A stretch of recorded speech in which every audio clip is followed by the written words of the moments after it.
knowledgeable, resilient, and excellent.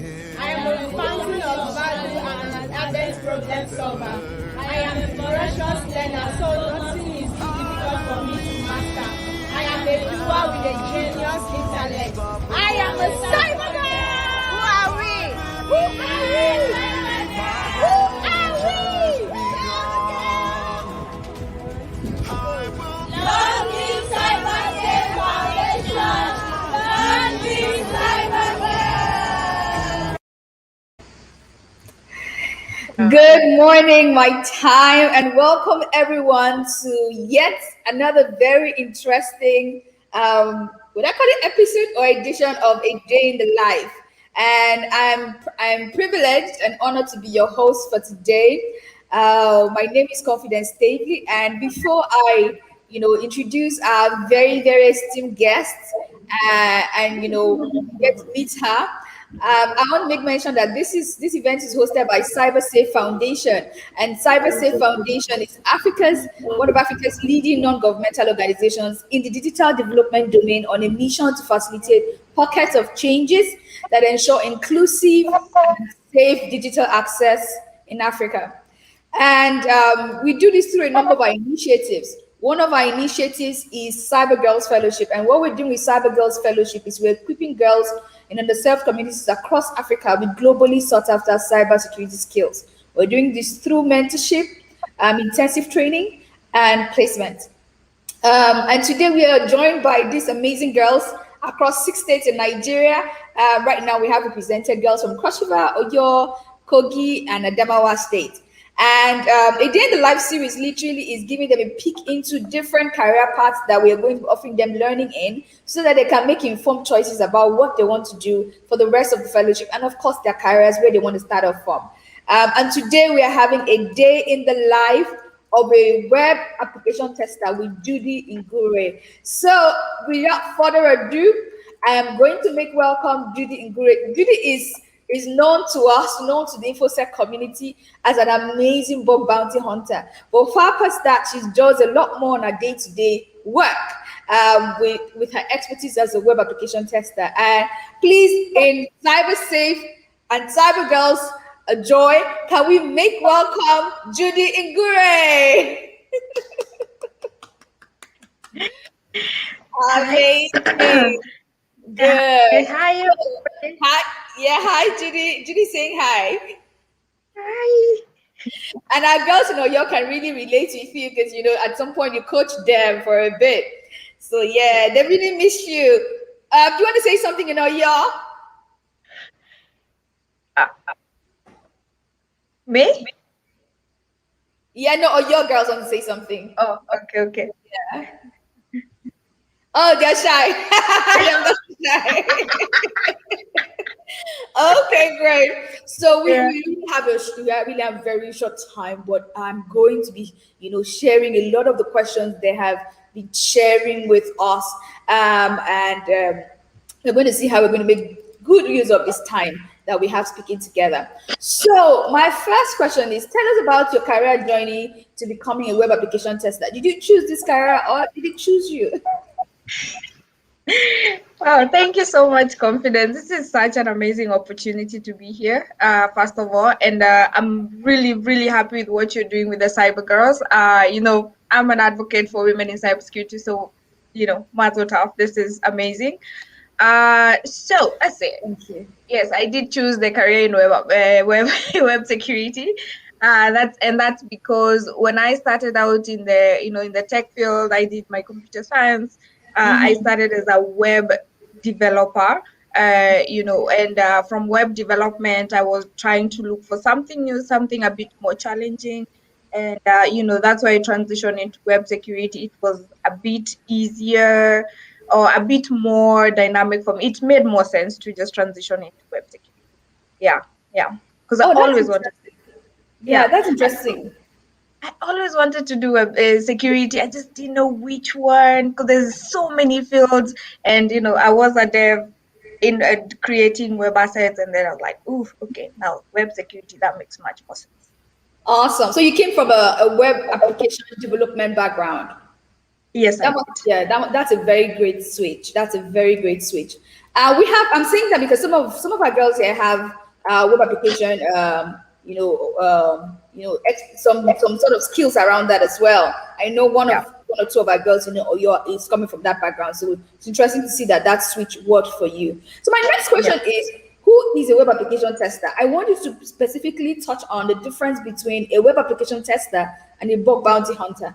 What does this Oh, role entail? I mean, the web application tester role, and how does the web application testing differ from other types of security testing?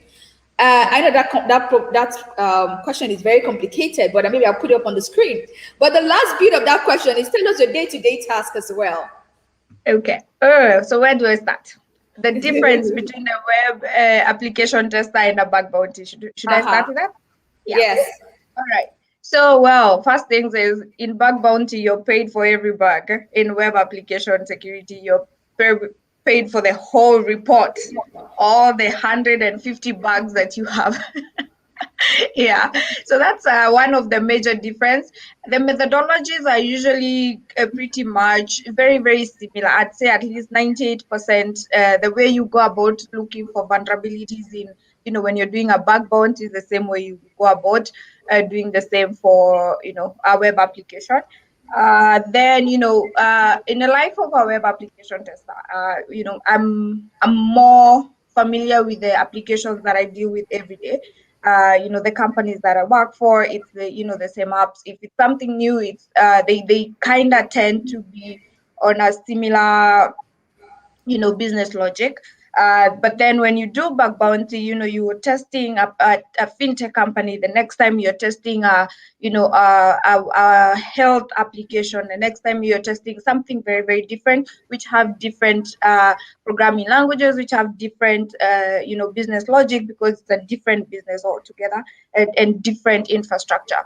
But then for web application tester, if you're working for a company, that's that you kind of tend to adapt to the system. You know what they do, especially those companies that have a working, they have an application security ops environment. They tend to use the same infrastructure. They tend to use the same type of programming languages, so that because they're trying to bring, or just trying to bring the apps together, or just want them to work the same way. And in most cases, it's the same developer developing the same application.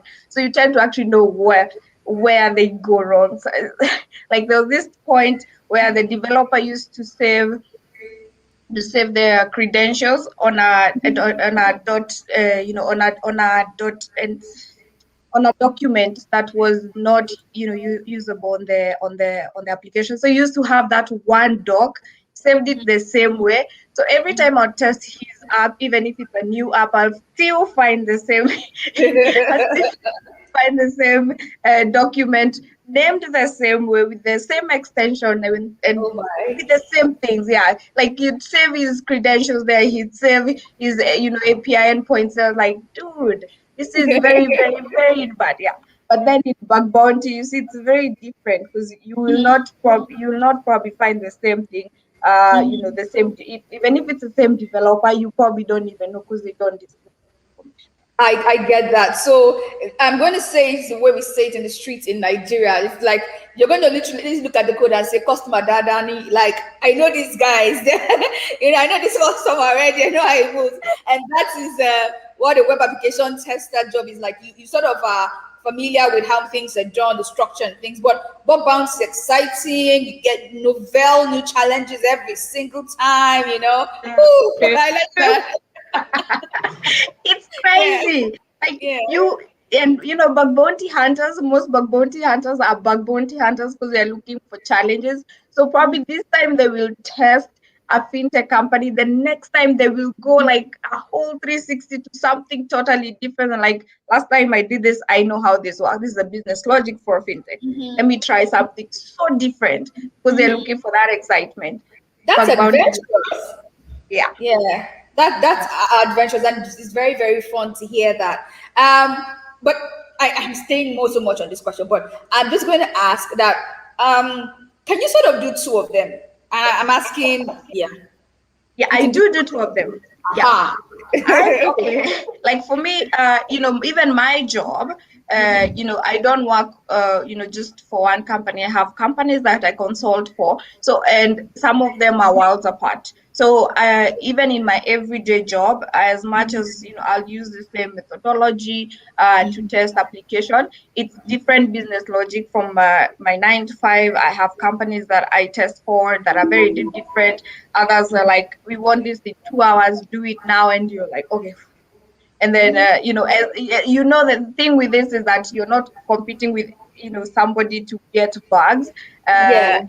Yeah. It's very exciting. I love my job. And you can do both. When I am super broke, I always go for bug bounty. And that's how you didn't get to invite. You didn't get us. You didn't get for us to meet in Senegal every day. That's not anyway. But I did pass through Lagos. I could smell like CyberGirls doing their thing. Okay, great stuff.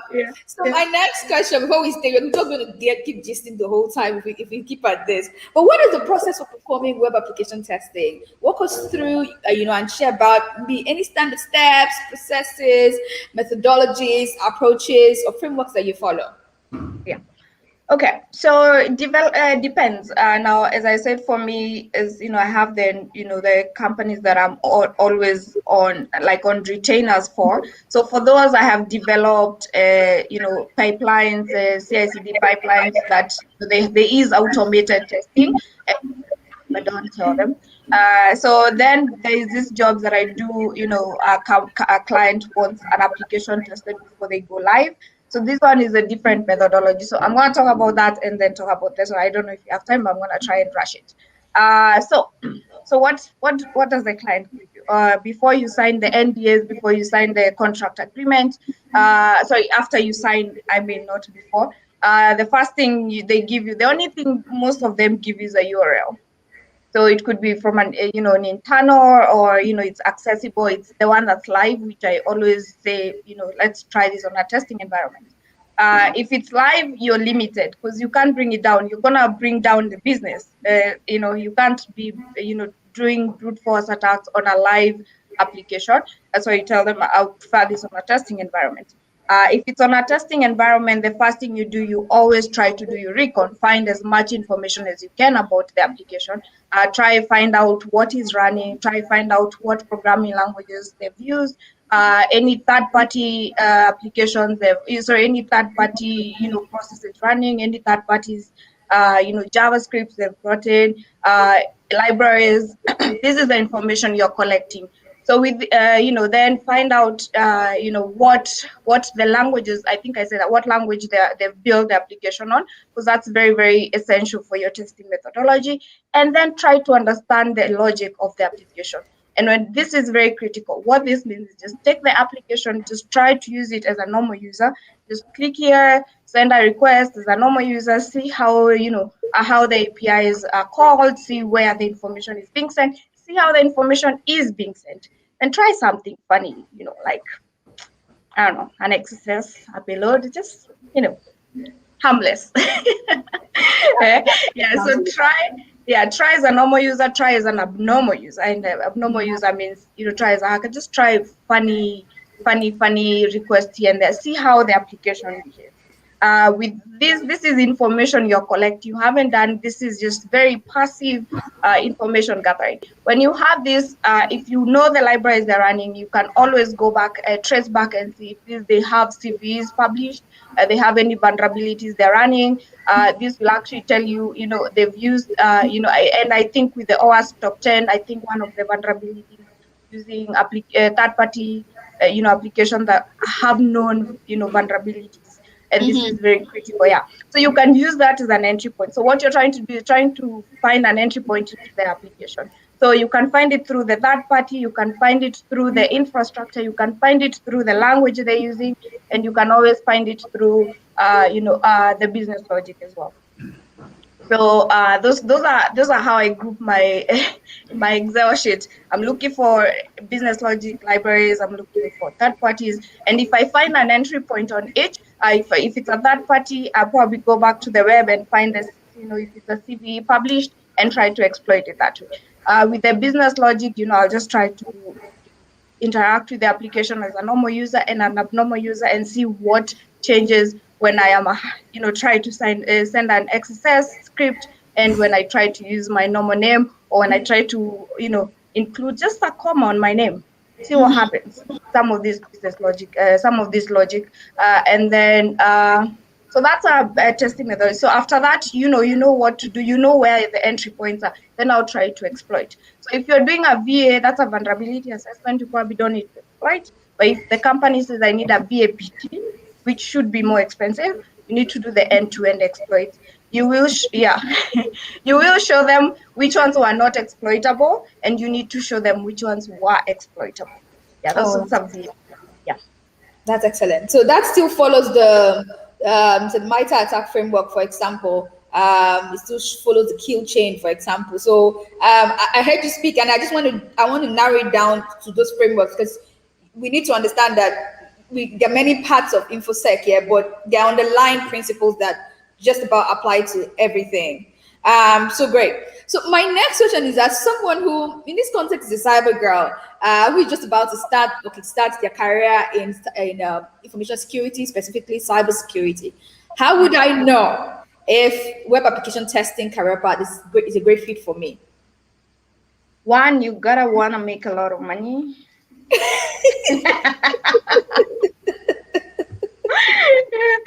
Okay, no, so one thing is you have to want to, if you're the kind of person who's very comfortable with, you want a specific system that works every day.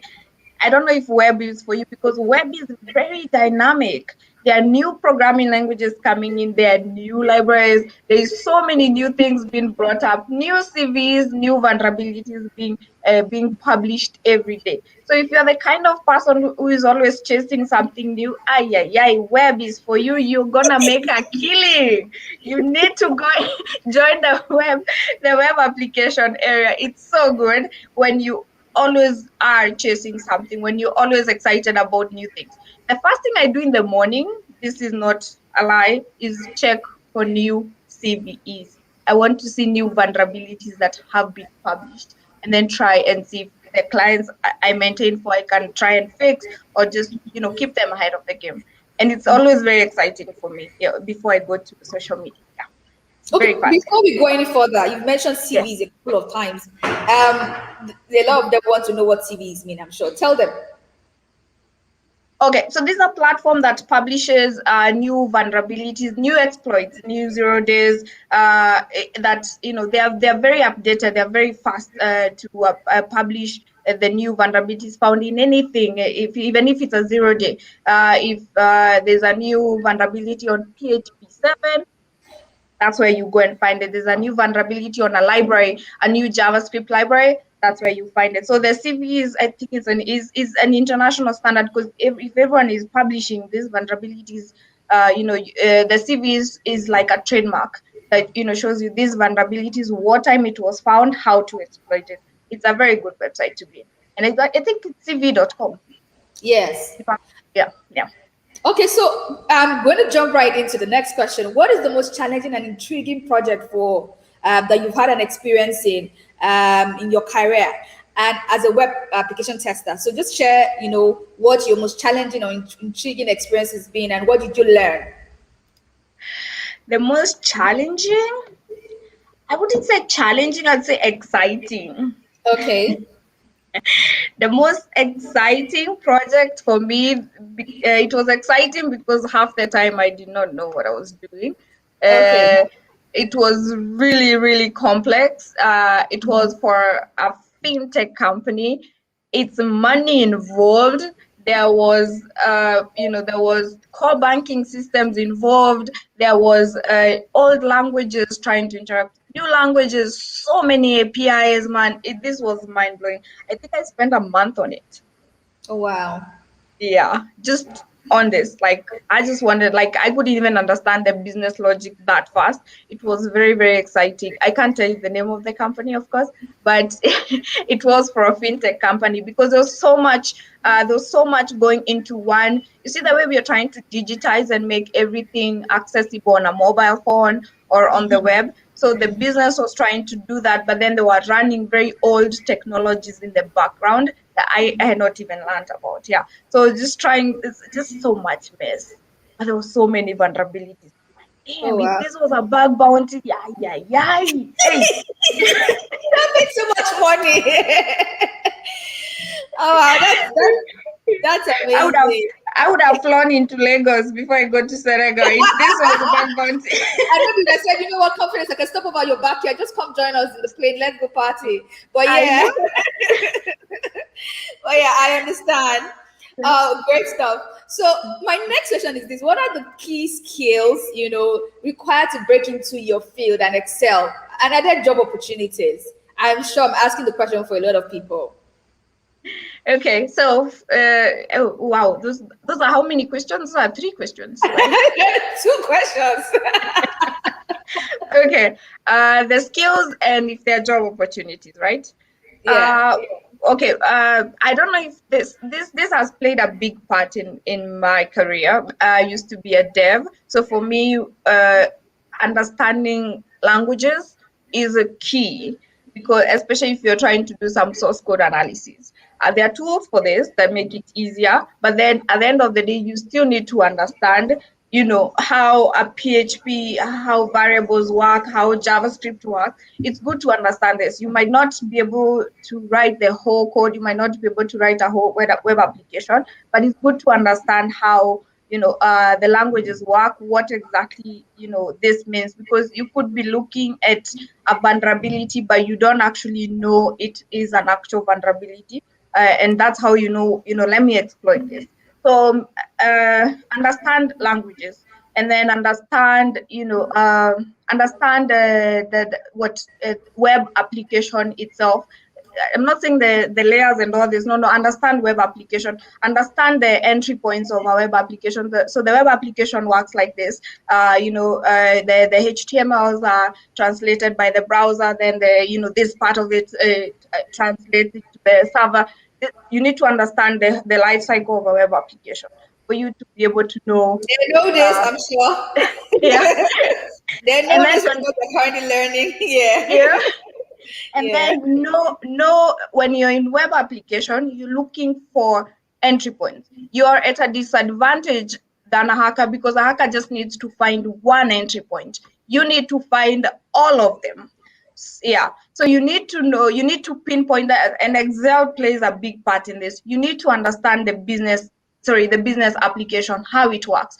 Entry points for business, for the business logic, entry points for these libraries, entry points for the infrastructure. You need to understand this. You need to be aware, because one day you wake up and somebody's calling you at 2 a.m. in the morning and we've been defaced, we've been hacked. Like, that's not possible. And then you go to the URL like, oh, pay us. It's a ransomware. We just send some bitcoins here. This has happened to me so many times. Like, guys just call you like, please, please, please get us back before everyone is awake. The things we do at night, man. So exciting though. Okay. Yeah. Yeah. So, but when you understand these entry points, you'll actually be able to know what to fix, where to start from, because you can't start scanning an application that has already been hacked. It's very tricky because those files don't exist anymore. Somebody has overtaken the entire infrastructure. Yeah. That's true. Job opportunities. The good thing with the web is the fact that you don't actually have to work for a company. They're bug bounty. Bug bounty is there. Yeah. And the skills you have in web are the same skills you're going to use in bug bounty, just that now you're competing with, 500,000 hackers. Yeah. It's the same skills, it's the same mindset. That for bug bounty, you just need to be fast to get there faster than another person for you to get that bug. But probably all of you are going to get the same bug the same way. That's why we have duplicates and all these things. Yeah. The job opportunities, you don't need to worry about that. If you want to be hired, the 9 to 5, also I don't know, I'm not sure about the state of Nigeria, but I think you guys are ahead of us when it comes to technology, and the fact that you guys have big companies there. And when you're a web pen tester, you probably don't even need to be in that office, because I've worked for a company that was in South Africa and I was working from my home. And with COVID, you can do that. See, yeah, don't worry about the job. Yeah, COVID has really helped ease things. Yeah, exactly. You can work for any company. Yeah, yeah, Yeah. yeah. Excellent. I'll just give you 30 seconds for this next question because we've run out of time.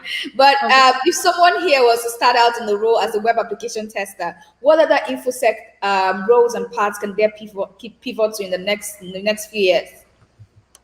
Okay. So I like to say myself as an application tester, application pen tester, and that's both web and mobile apps because as kind of the same serving, just different environment. So I test web applications or web application, and I also test Android application. It's easier, yeah. So I think that's an easier transition for me. And then from there, I've also been, doing threat intelligence for web application and mobile application. So it's something. This is the like three things that cook together very, very nicely. Yeah.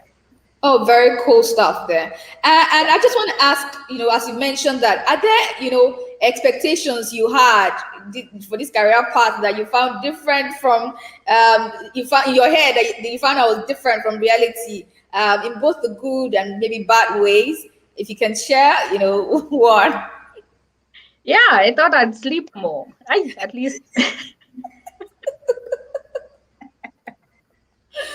Oh my days.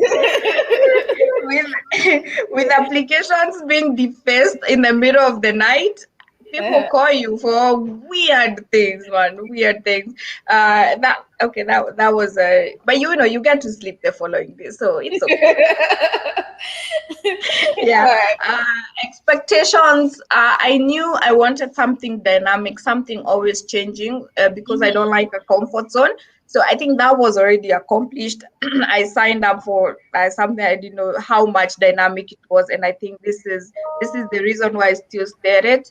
The one thing that I think, oh yeah, I assumed all companies want web application security experts. You cannot give that assumption, because some companies, depending on what kind of businesses, probably the web application is just to show people that they exist, but it's not a critical part of their assets. So for them, probably they need a web pen testing every 3 months. So for them, they don't need somebody full time. So this was something I wasn't expecting. I didn't think they'll be there every. I thought I'd be there like a network security pen tester. These guys are needed every day, yeah. But then for web application, you probably not needed, which is good. That's amazing. Yeah, which is good. That means you can actually juggle your balls well. And I just want to mention some of our girls will be going into school. This is something that you can sort of juggle with your university education as well. It's a great opportunity. So my last real question is this: what advice would you give our young CyberGirl fellows that you wish you knew before you started your career? You have 1 minute. Okay.